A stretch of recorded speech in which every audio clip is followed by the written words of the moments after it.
السلام عليكم ورحمة الله وبركاته.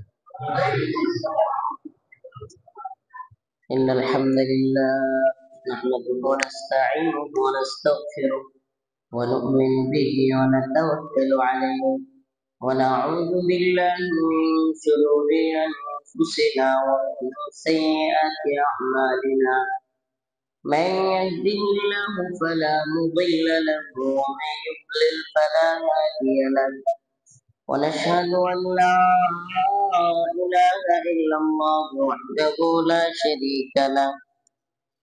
أما بعد فقد قال الله تبارك وتعالى في كلامه المجيد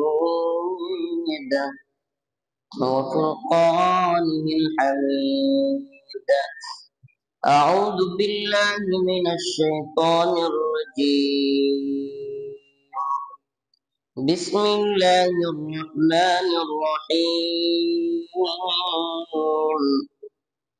يا أيها الناس اعبدوا ربكم الذي خلقكم والذين من قبلكم لعلكم تتقون.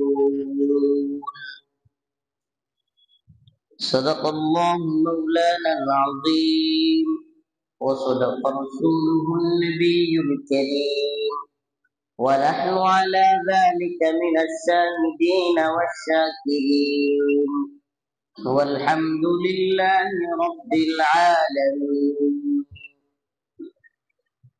সকলে একটু দরুদ শরীফ পড়ি। আল্লাহুম্মা সাল্লি আলা মুহাম্মাদ ওয়া আলা আলি মুহাম্মাদ কামা সাল্লাইতা আলা ইব্রাহিম وعلى آل إبراهيم إنك حميد مجيد.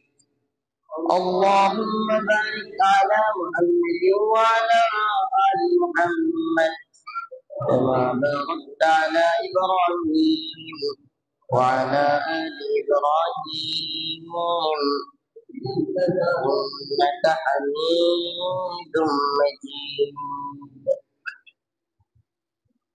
সকলে ইস্তিগফার করি। আস্তাগফিরুল্লাহ রাব্বি মিন কুল্লি যামবিন ওয়া আতুবু ইলাইহি লা হাওলা ওয়া লা কুওয়াতা ইল্লা বিল্লাহিল আলিয়্যিল আযীম।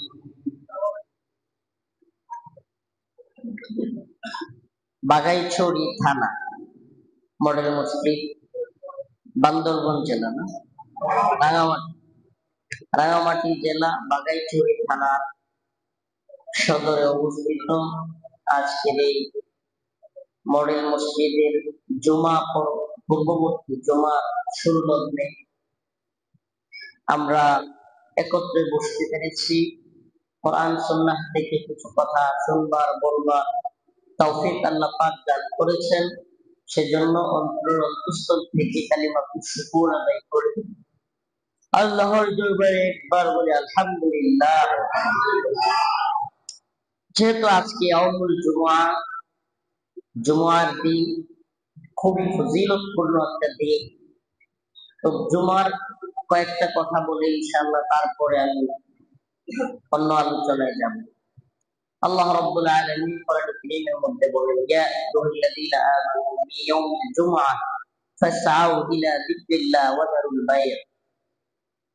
হে ঈমানদাররা, তোমাদেরকে যখন মুয়াজ্জিন আযান দিয়ে ডাক দেয়, ইয়াউমুল জুমআর দিনে তোমাদেরকে যখন আহ্বান করা হয়, ফাসআউ ইলা যিকরিল্লাহ ওয়া যারুল বাই', তোমরা আল্লাহর ডাকে, আল্লাহর স্মরণে তোমরা সমস্ত কাজ কর্ম, ক্রয় বিক্রয়, দুনিয়াবি যত কাজকর্ম আছে সব কিছু বাদ দিয়ে আল্লাহর ঘর মসজিদের দিকে চলে আসে।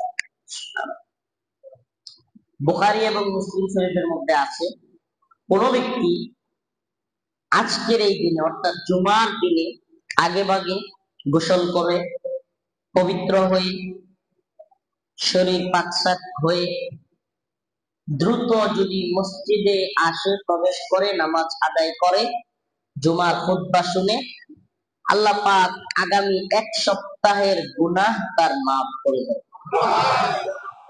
মানে এক জুমা থেকে আরেক জুমা পর্যন্ত যে গুনাহ তার হয়েছে সেটা কি করে দেন। তো জুমার দিনের অনেক ফজিলত, কিছু আমলও রয়েছে। কয়েকটা আমলের কথা বলি। জুমার দিনের সবচেয়ে গুরুত্বপূর্ণ একটা আমল হলো দরুদ পাঠ করা। কি পাঠ করা? বেশি বেশি দরুদ পাঠ করা। বড় দরুদ না পারলে প্রয়োজনে ছোট দরুদ করা। সাল্লাল্লাহু আলাইহি ওয়া আলা আলিহি ওয়াসাল্লাম। আল্লাহুম্মা সাল্লি ওয়া সাল্লিম আলা নাবিয়িনা মুহাম্মদ সাল্লাল্লাহু আলাইহি ওয়াসাল্লাম। ছোট ছোট দরুদ গুলো পড়া। দরুদের ফজিলত, কেউ যদি ইয়াউমুল জুমআর দিন, বিগত যে দিন গেল, রাত গেল, এটাও জুমার রাত, বেশি বেশি দরুদ পড়ে, হাদিসের মধ্যে আসছে আল্লাহ পাক স্বপ্ন যুগে আল্লাহ রাসূল সাল্লাল্লাহু আলাইহি সাল্লামের সাথে তার দিদার নসিব করেন। জুমার দিন বেশি বেশি ইস্তিগফার করা, আল্লাহর কাছে ক্ষমা চাওয়া। আস্তাগফিরুল্লাহ ওয়া আতুবু ইলাইহি, আস্তাগফিরুল্লাহ ওয়া আতুবু ইলাইহি, আল্লাহুম্মা ইগফিরলি যানবি, আল্লাহুম্মা ইগফিরলি যানবি। ছোট ছোট ইস্তিগফার। আল্লাহ আপনি আমার গুনাহগুলো মাফ করে দেন, আল্লাহ আমি তওবা করিতেছি আর গুনাহ করব না। তো দরুদের কথা বললাম, ইস্তিগফারের কথা, এগুলো হাদিস থেকে বলছি। শুক্রবারের আরেকটা আমল হলো, যারা কোরআনে কারীম তিলাওয়াত করতে জানেন, সূরাতুল কাহাফ তিলাওয়াত করা। সূরাতুল কাহাফ পড়েছেন কেউ? যদি সম্ভব না হয় জুমার পরে পড়ে নেবেন সূরাতুল কাহাফ। আরো কিছু আমল রয়েছে, তোর মধ্যে আমি কয়েকটা আমলের কথা বললাম। দরুদ পড়া, মনে রাখবেন এই কথাগুলো। আজকের আলোচনা ভুলে যেতে পারে, কিন্তু এই কথাগুলো মনে রাখবেন, এই আমলগুলো মনে রাখবেন। বেশি বেশি দরুদ পড়া, ইস্তিগফার করা, সূরা কাহাফ তিলাওয়াত করা, আগে ভাগে মসজিদে আসা, গোসল করে পবিত্র হয়ে নখ কেটে শরীর পাক সাফ হয়ে দ্রুত মসজিদে আসা, খুতবা শোনা। তাইলে এক জুমা থেকে আরেক জুমা পর্যন্ত যত গুনাহ ছিল আল্লাহ পাক সব মাফ করে দিবেন। এটা এই খতিব সাহেবের কিংবা রফিকুল ইসলাম মাদানির বানোয়াট মন গড়া কোনো কথা নয়। এটা আল্লাহ রাসূল সাল্লাল্লাহু আলাইহি ওয়াসাল্লাম হাদিসের মধ্যে বলেছেন, বুখারী এবং মুসলিম শরীফের হাদিস। তো আমরা ইনশাআল্লাহ এই আমলগুলো করার চেষ্টা করব তো ইনশাআল্লাহ। আমার ক্রয় বিক্রয়, বেচা কেনা বেশি নাকি আমার জুমার নামাজ বেশি? আমার কৃষি কাজ বেশি নাকি আমার জুমার নামাজ বেশি? আমার অফিসের কাজ বেশি নাকি আমার জুমার নামাজ বেশি? বান্দা যতক্ষণ না পর্যন্ত আল্লাহর কাজটাকে, আল্লাহর ফরজ বিধানকে সবচাইতে অগ্রাধিকার দিতে না পারবে, ততক্ষণ বান্দা যে ঈমানদার, তার মধ্যে যে ঈমান আছে, ঈমানের আলামত প্রকাশ পাবে না। কথাটা মনে হয় বুঝাইতে পারি। আপনার নামাজের চাইতে যদি আপনার ব্যবসা বড় হয়ে যায়, তাইলে বোঝা গেল আপনার ঈমানের যে আলামত, এটা গাফলতি আছে। কারণ যার মধ্যে ঈমান আছে সে ব্যক্তি কি নামাজের চাইতে বেশি গুরুত্ব তার ব্যবসাকে দিবে?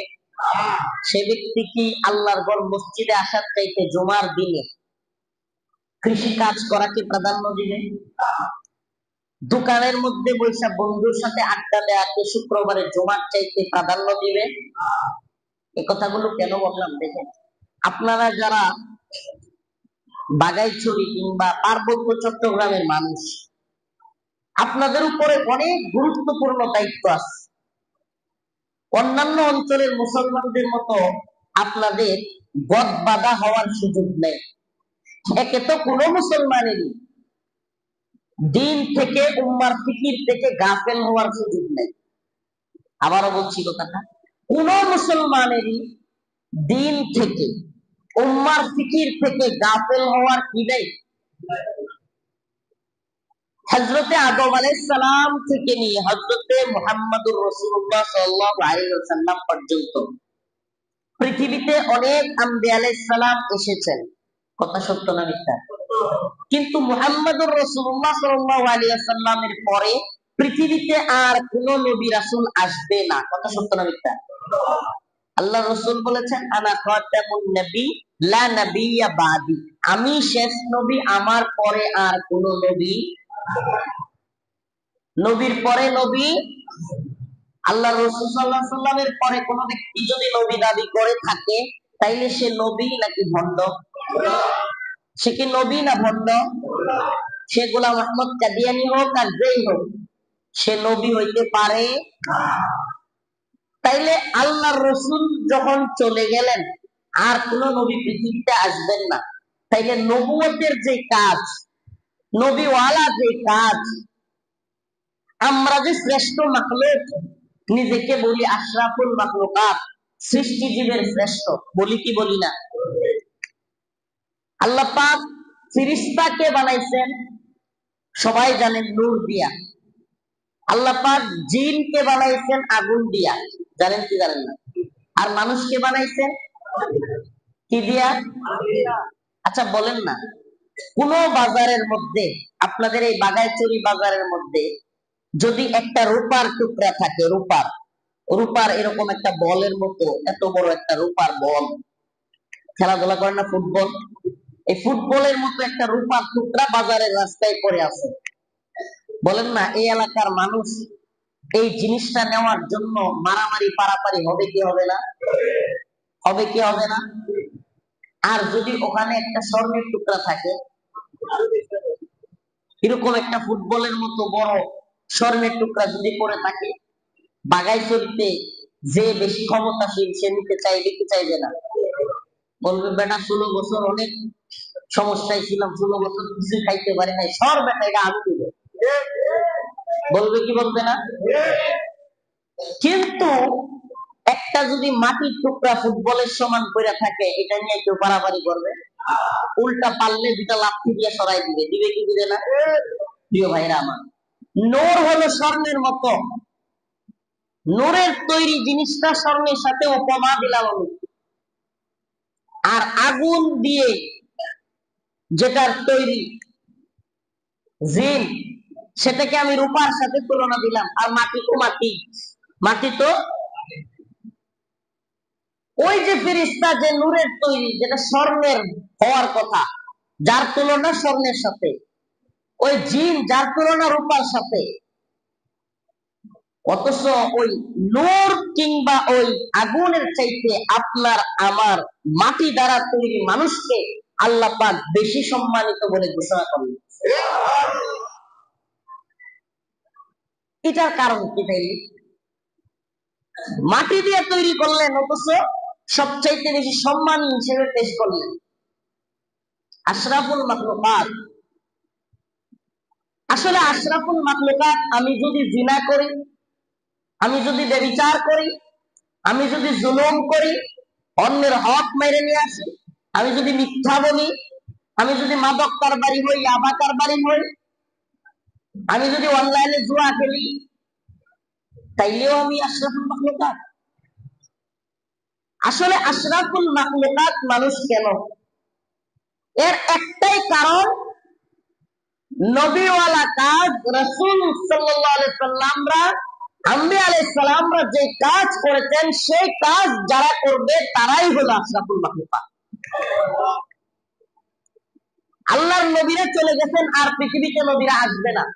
কিন্তু যে সমস্ত উম্মত আল্লাহর নবীর সেই নবুয়তের দায়িত্ব যেটা ছিল, রিসালাতের দায়িত্ব যেটা ছিল, মানুষের দ্বারে দ্বারে গিয়া কোরআন সুন্নাহ পৌঁছানো, মানুষকে হকের দাওয়াত দেয়া, কোরআনের পথে আহ্বান করা, জিনা, ব্যভিচার, মদ, জুলুম, তারপরে যত ধরনের খারাপ কাজ আছে সেগুলো থেকে বাধা দেয়া, ওই কাজগুলো যারা করবে, ওই দায়ী যারা হবে, যারা উম্মতের ধারে ধারে ঘুরে নিজের খায়সাত, পেট, পকেটের দান্দা করবে না, নিজের নেতামি, যশ, খ্যাতি, সেলিব্রিটিজমের পিছনে পড়ে থাকবে না, আল্লাহ সেই বান্দা যে কিনা অন্য উম্মতের ফিকির করবে, উম্মতের একজন মানুষও কেন জাহান্নামে যাবে, ওই ফিকির যার অন্তরে থাকবে, সেই হলো আশরাফুল মাখলুকাত।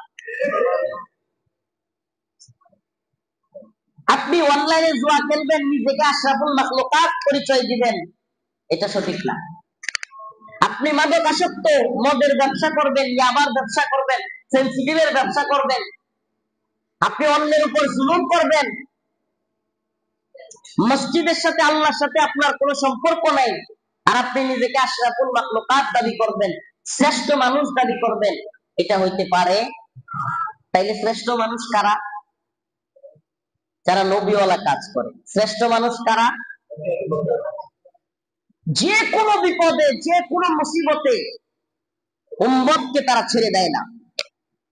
আজকে বাগাইছড়ির মানুষ আল্লাহ না করুক বিভিন্ন ধরনের বিদ্রোহী বাহিনীর মাধ্যমে আক্রান্ত হয়েছে। এই অঞ্চলের মুসলমানরা বিভিন্ন ভাবে নির্যাতিত, নিপীড়িত। এই অঞ্চলের মুসলমানরা বিভিন্ন ভাবে নির্যাতিত, নিপীড়িত, জুলুমের শিকার। আজকে আমি এই অঞ্চলে এসে শুনলাম বিভিন্ন বিদ্রোহী গোষ্ঠী এই অঞ্চলের মানুষের নেটওয়ার্ক বিচ্ছিন্ন করে দেয়, ইন্টারনেট ব্যবস্থা ধ্বংস করে দেয়, বিভিন্ন জায়গায় এরা চাঁদা তোলার চেষ্টা করে, বিভিন্ন জায়গায় লুটপাট চালায়। আসলে এদেরকে কি বলবো? এরা তো ইসলামের মুসলমানই না। অথচ আজকে যারা মুসলমান নামদারি, তারাও আরেক ভাইয়ের কাছে চাঁদার জন্য বুকের মধ্যে পাথর মেরে হত্যা করে ফেলতেছে, ইট দিয়া মাথা ফেটলে দিচ্ছে চাঁদার জন্য। তাইলে আপনি কি ওই চাঁদাবাজরেও আশরাফুল মাখলুকাত বলবেন? যে তার ভাইকে কুকুরও মনে হয় এইভাবে একটা কুকুরকে মারে না, শ্রীগালও মনে হয়, শিয়ালও মনে হয় একটা আরেকটার এইভাবে খায় না, মারে না। যে মানুষ চাঁদার জন্য অন্য ভাইয়ের মাথা থেতলে দিচ্ছে, অন্য ভাইয়ের বুকের উপরে পাথর চাপা দিচ্ছে, এটা কি আশরাফুল মাখলুকাত? প্রিয় ভাইরা আমার, বন্ধুগণ আমার, লম্বা সময় কথা বলবার সময় নেই, শুধু এতটুকু বলে যাই, আপনাদের মধ্যে দায়ীর সিফাত ঢোকান, নিজে নিজে দায়ী হয়ে যান। আপনার মধ্যে নবীওয়ালা কাজ নিজের মধ্যে নিয়ে আসেন। আল্লাহ রাসূল সাল্লাল্লাহু আলাইহি ওয়াসাল্লাম একদিন বলতেছেন, বাদাল ইসলামু গরীবান ওয়া সায়াউদু কামা বাদা ফাতুবা লিল গুরাবা।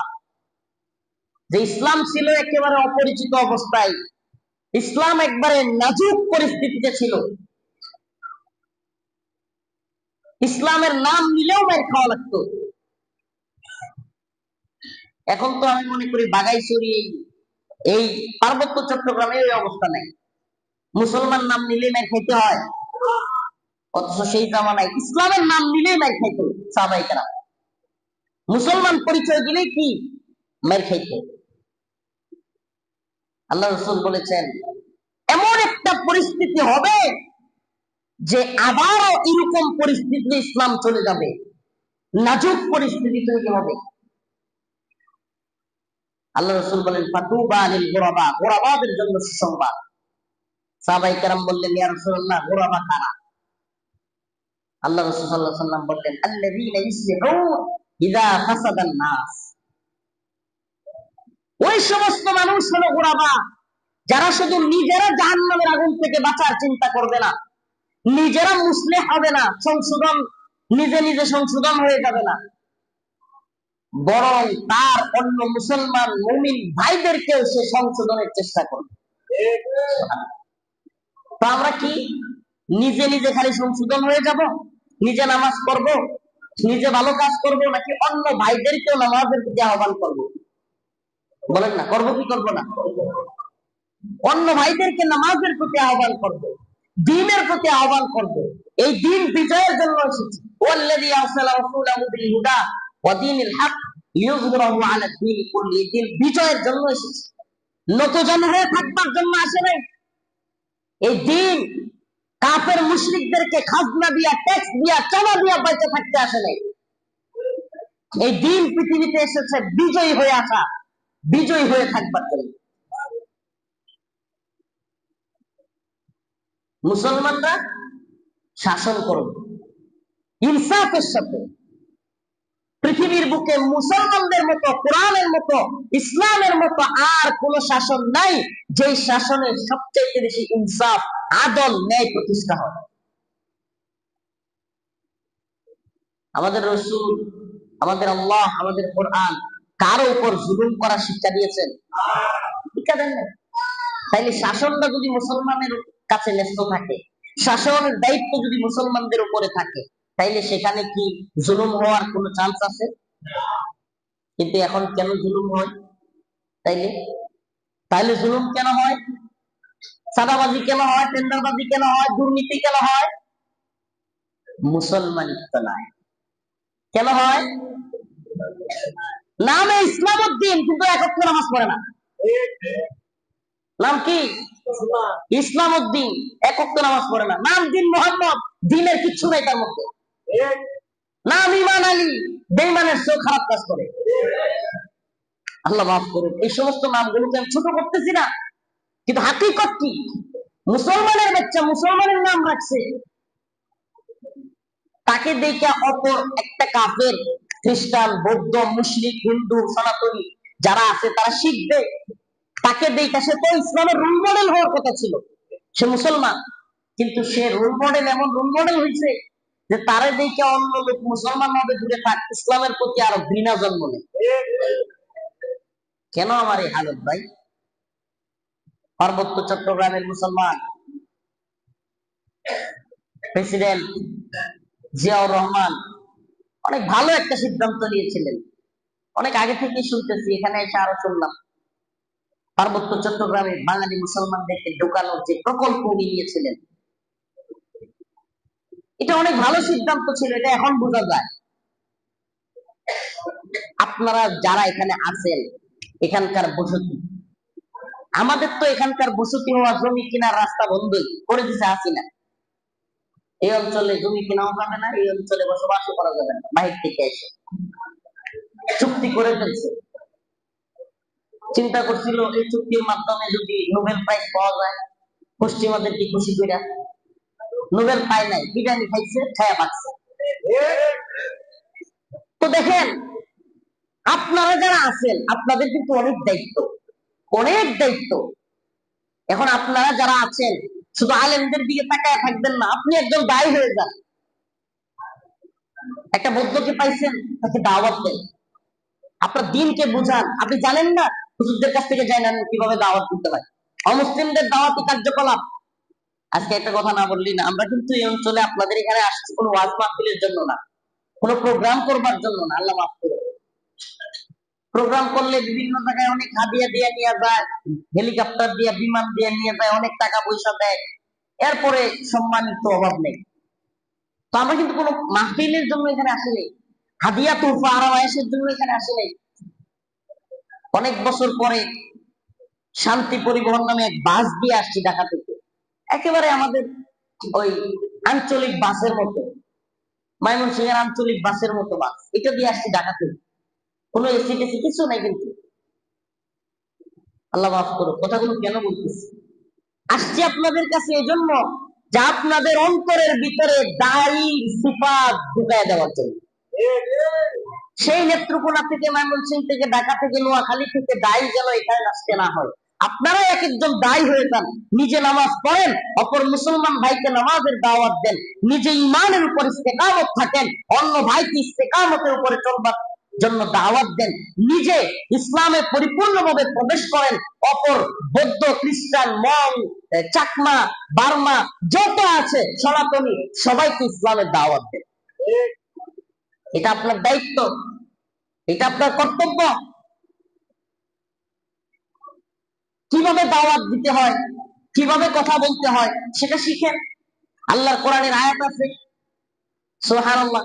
ইসলাম এমন এক সঠিক ধর্ম, যেই ধর্মের সঠিক হওয়ার প্রমাণ অন্য ধর্মাবলম্বী ধর্মগ্রন্থগুলিতে আছে। সুবহানাল্লাহ।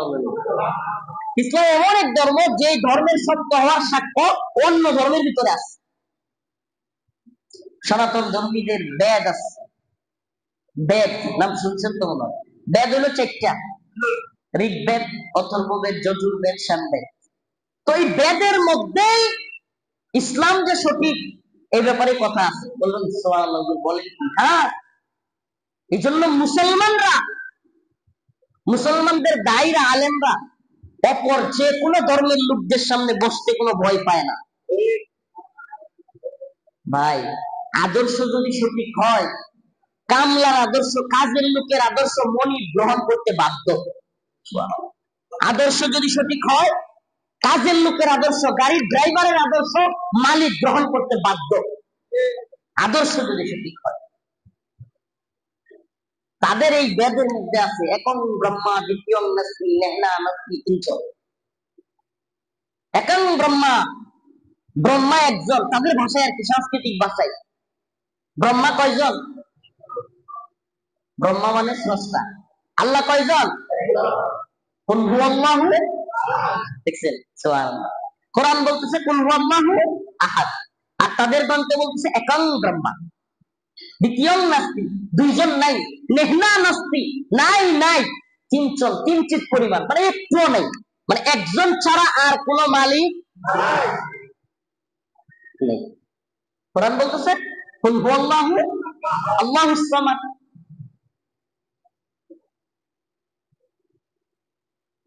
আল্লাহ তাআলা এক, অদ্বিতীয়, কেউ নেই, তিনি অমুখাপেক্ষী। লাম ইয়ালিদ ওয়া লাম ইউলাদ, তিনি কোন সন্তান জন্ম দেন নাই, নিজেও জন্মগ্রহণ করেন না। সুবহানাল্লাহ। প্রিয় ভাইরা আমার, কোরআনের যে আয়াত আমি আজকে তিলাওয়াত করেছি, ইয়া আইয়ুহান নাস উবুদু রাব্বাকুম, হে মানুষেরা, উবুদু রাব্বাকুম, তোমরা তোমাদের রবের ইবাদত করো।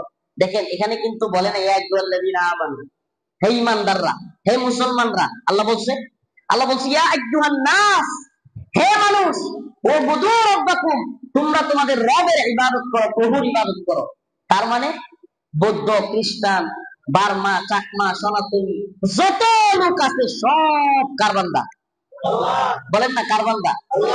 যদি আল্লাহর বান্দা না হইয়া অন্য কারো সত্যি বান্দা হইতো, অন্য কোন স্রষ্টা, অন্য কোন ভগবান, অন্য কোন ধরনের সৃষ্টিকর্তা থাকতো, তাইলে নাক, কান, গলা সব একরকম হইতো? এটা কি বোঝা যায় না যে ফ্যাক্টরি একটা, মালিক একটা? সুবহানাল্লাহ। ফ্যাক্টরি যদি ভিন্ন হইতো, এই বাটার জুতা যে আছে, অন্য কোম্পানির জুতার সাথে মিলবে? কোম্পানিটা যে কোনো একটা জিনিস, এই যে মোবাইল ফোন, এই যে আমরা ভিভো ফোন, কথা এটা ভিভো কি আইফোনের সাথে মিলবে? দেখেই যে কেউ বুঝতে পারবে এটা ভিভো, এটা আইফোন, বুঝতে পারবে কি পারবে না? কোম্পানি যদি ভিন্ন হইতো, মালিক যদি ভিন্ন হইতো, চেহারা, সুরত, আকৃতি, মালিক ভিন্ন হইলে এই মালিকে কইলো ঠিক আছে, যেহেতু মুসলমানদের স্রষ্টা চোখ দিরা সামনে দিছে, আমি দিব দুটা পিছনে, কথা কয় না?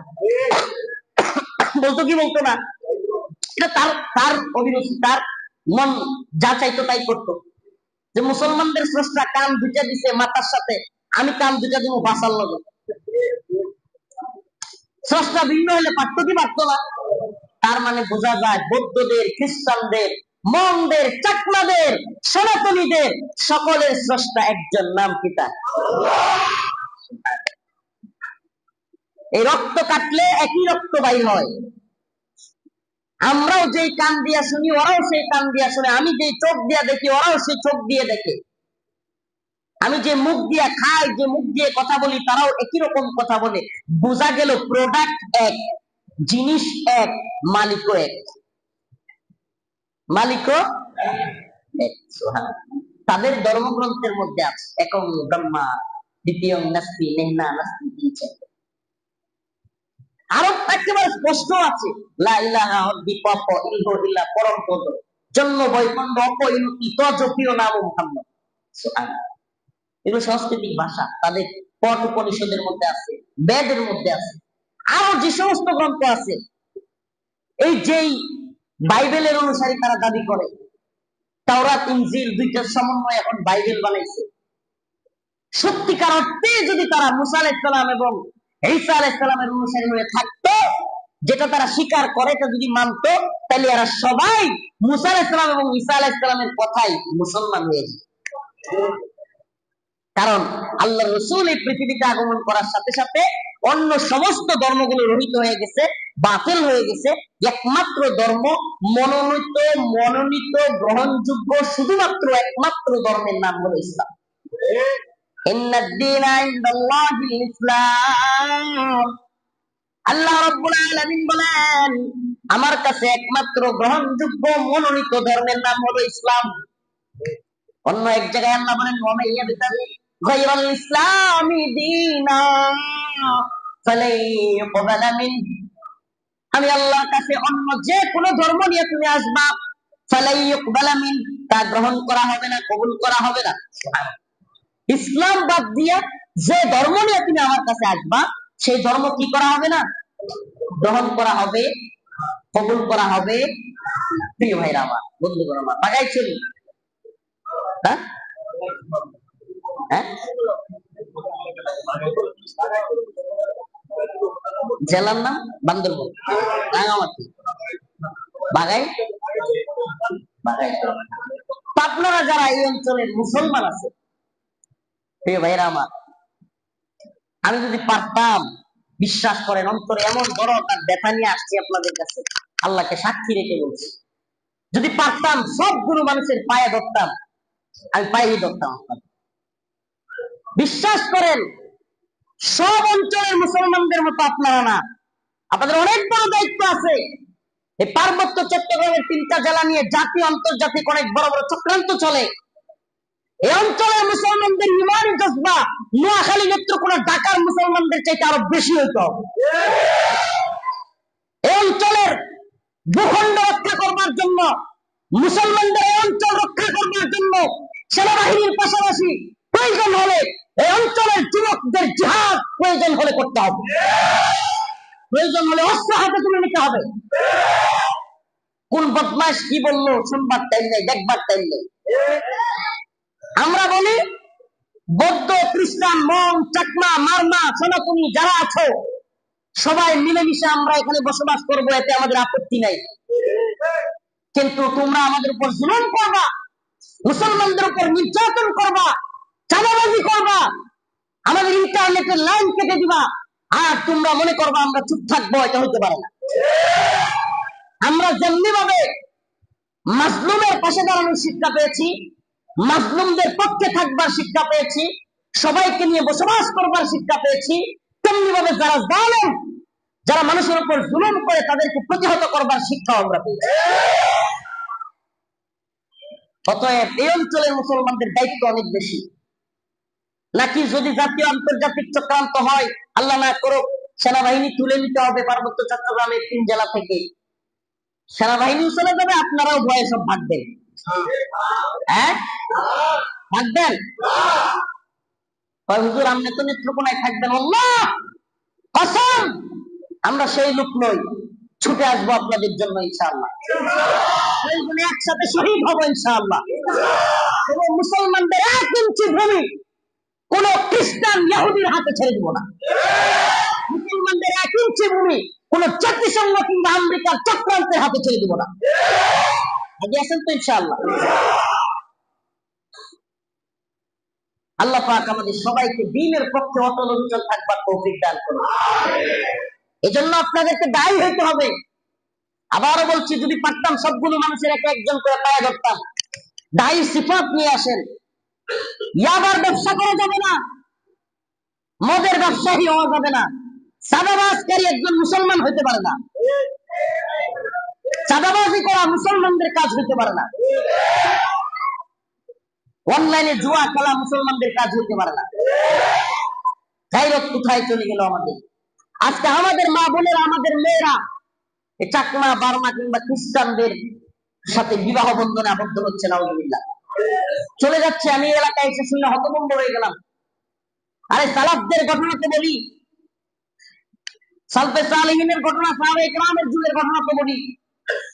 উনারা উনাদের যে উটের পিঠে উনাদের স্ত্রী, উনাদের মেয়েদেরকে চড়াইতেন, ওই উটটা বিক্রি করতে চাইতেন না। বুড়া হয়ে গেছে, এক উট জবাই করে দিচ্ছে। পাশের লোকেরা বলতেছে, এই উটটা কেন জবাই করতেছো? এটা তো অন্যজনের কাছে বিক্রি করলে টাকা পাইতা, কিছু তোমার লাভ হইতো। এই সালাফ বলতেছে, তুমি আমারে উট বিক্রি করার পরামর্শ দিচ্ছ? যে উটের পিছনে আমার স্ত্রী বসছে, যে উটের পিঠে আমার মেয়েটা, যে উটের পিঠে আমার বোনটা, যে উটের পিঠে বসছে, এই উটটার মধ্যে অন্য একটা পুরুষ বসবে আর আমি দেখবো, এটা আমার গাইতে লাগে, আত্মসম্মানে লাগে। চিন্তা করছেন দিন, তারা দিনটা কত বুঝছে, তাদের গাইরতের লেভেল দেখছেন, আত্মসম্মানের লেভেল দেখছেন। সুবহানাল্লাহ। আল্লাহ মাফ করো। কারগুজারি একটা ছোট্ট শোনায়, ওই দিন আমি একটা বোরকা কিনতে গেছি, বোরকা আমার আহলিয়ার জন্য, আমার স্ত্রীর জন্য, আমার ওয়াইফের জন্য বোরকা কিনতে গেছি। তো সাধারণভাবে বোরকা মাপঝুপ করতে বা বোরকা কত সাইজ লাগবে বা বোরকাটা বাস করে দিব কিনা, এগুলো হাতাহাতি করে কি করে না? আল্লাহকে সাক্ষী রেখে বলছি, যখন বোরকাটা এমন করতেছে ওই লোক আমার কেমন লাগতেছে, আমি বললাম ভাই আপনার বোরকা বাস করতে হবে না, বোরকা এভাবে হাতাইতে হবে না, আপনি যেভাবে আছে সেভাবেই দিয়ে দেন। কারণ যেই বোরকা আমার স্ত্রী করবে, সেই বোরকার হাতা, সেই বোরকার বিভিন্ন অংশের মধ্যে একটা পুরুষ হাত দিচ্ছে, এটা হইতে পারে না। ও মুসলমান ইমানদার, তোমার আমার ইমানের গায়রত কোথায় গেল? কোথায় গেল আমাদের ইমানের গায়রত? আমাদের মেয়ে কিভাবে একটা অমুসলিমের কাছে চলে যেতে পারে? আমাদের বোন একটা অমুসলিমের কাছে কিভাবে যেতে পারে? আমাদের লজ্জা হওয়া উচিত। কি জবাব দিব আমরা আল্লাহর কাছে? এই জন্য মুরব্বীদেরকে বলি, আমাদের যুবক মুসলমান যারা আছে, মুসলমান যুবক, তাদেরকে বিয়ে করান, দ্রুত বিয়ের ব্যবস্থা করেন, আমাদের বোনদেরকে দ্রুত বিয়ে দেওয়ার ব্যবস্থা করেন। কেন তারা অবিবাহিত থাকবে? আপনি আপনার মেয়েকে, আপনার বোনকে এভাবে অবিবাহিত ফেলে রাখবেন, দিন শেষে আল্লাহ না করুন একটা কাফেরের হাত ধরে চলে যাবে। এই একটা মেয়ের জন্য সমস্ত যুবকদের ওই পরিবারের প্রত্যেকটা জাহান্নামে যাওয়ার জন্য যথেষ্ট হইত।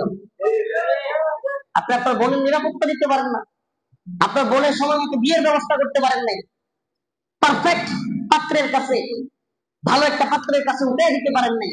ওই মেয়েটা যখন চলে গেছে, ওই দায় শুধু ওই মেয়ের না, ওই দায় ওই পরিবারের, ওই লোকের, যে লোক ওই বিয়ের ব্যবস্থা করে নাই, যে ভাই, যে বাবা তার মেয়েটার বিয়ের ব্যবস্থা করে নাই, ওই সমাজের ইমামের দায় আছে, ওই সমাজের নেতার দায় আছে। বলে তুসআলুনা ইয়াউমা ইদিন আনিন নাঈম, আল্লাহ বলেন প্রত্যেক নিয়ামত প্রাপ্তকে তার নিয়ামতের জবাব না দিয়ে এক পা আল্লাহ আগাইতে দিবেন। এই যে আল্লাহ পাক এখানে বসাইছেন, এটা একটা নিয়ামত। আমি যদি এখান থেকে হক কথাটা না বলি, সত্য কথাটা না বলি, এই নিয়ামত পাইয়া এই 10টাকে, এই যে এতগুলো মানুষ হুজুরকে দেখবার জন্য, কথা শুনবার জন্য অপেক্ষমান, এই যে নিয়ামত আল্লাহ দিয়েছেন, এই নিয়ামতের কদর যদি আমি না করি, আমি যদি এই কথাগুলো আপনাদেরকে না বলি, আল্লাহ পাক এক পা আমাকে আগাইতে দিবে না, জবাব না দিয়ে। এই যে ইমাম, এই যে খতিব, ওনাদেরও দায় আছে, এই তরুণ উলামায়ে কেরামের দায় আছে, ওই যুবক যার অবস্থান ছিল, ওই নেতা যার অবস্থান ছিল, তাদেরও দায় আছে, দায়িত্ব আছে, আল্লাহর কাছে জবাব দিতে হবে। বলে তুসআলুনা ইয়াউমা ইদিন আনিন নাঈম, প্রত্যেক নিয়ামত প্রাপ্তকে তার নিয়ামতের ব্যাপারে জিজ্ঞাসা করা। তো আমাদের বোনেরা, আমাদের মেয়েরা কি অন্য চাকমা, বার্মা কিংবা বিভিন্ন ধরনের খ্রিস্টানদের হাতে চলে যাক, এটা আমরা চাই না? কে কে চায়? হাত তুলে চান? আপনারা চান? এই হাসাহাসি করবেন না, হাসাহাসির বিষয় না রে ভাই, হাসাহাসির বিষয় না। ওনারা ভুলে বুঝতে পারে, কথা পূর্ণ শুনেন নাই, তুলে ফেলছেন, কিন্তু হাসাহাসির বিষয় না, এটা আমাদের লজ্জার বিষয়। আমি শুনে অবাক পেয়ে গেছি, রক্তকরণ হচ্ছে অন্তরে। হাই হাই, বলে কি এটা মুসলমানের বাচ্চা? তুমি কেমন মুসলমান? তুমি ইসলামই বুঝলা না, তুমি কেমন কষ্টি পাথর? তোমাকে ইমানের নূর দেওয়া হয়েছে, যারা ইমানের নূর দেওয়া হয়েছে আর যারা দেওয়া হয় না, দুজন সমান হয়ে গেল? তাইলে ইমানের মূল্যই কি তোমার কাছে? কি মূল্য তোমার কাছে? আল্লাহ পাক আমাদের সবাইকে বোঝার এবং আমল করার তৌফিক দান করুন। আর বলেন আমিন। নিজে অমুসলিমদেরকে দাওয়াত দেওয়ার শিক্ষা অর্জন করেন, হুজুরদের কাছ থেকে শিক্ষা নেন।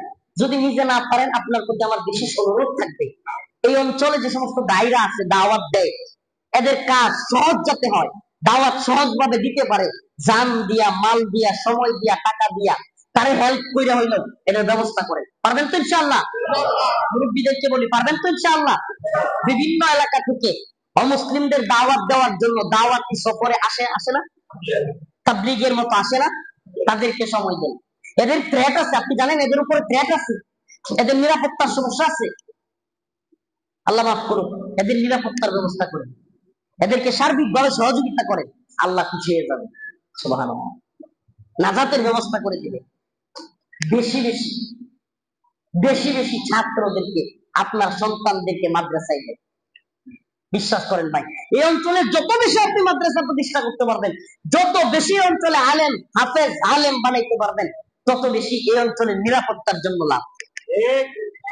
মুরব্বীরা আছেন, সত্যি বলবেন বাবারা, যে ছেলেটা নেশাগ্রস্ত, যে ছেলেটা মদ খায়, অনলাইনে জুয়া খেলে, ও কি জীবনে কোনোদিন তার এলাকা নিয়ে চিন্তিত থাকবে? ওর তো চিন্তাই নেই মাথায়। ওর চিন্তা হলো কখন লেবার ট্যাবলেটটা পাবে, করে টান দিবে।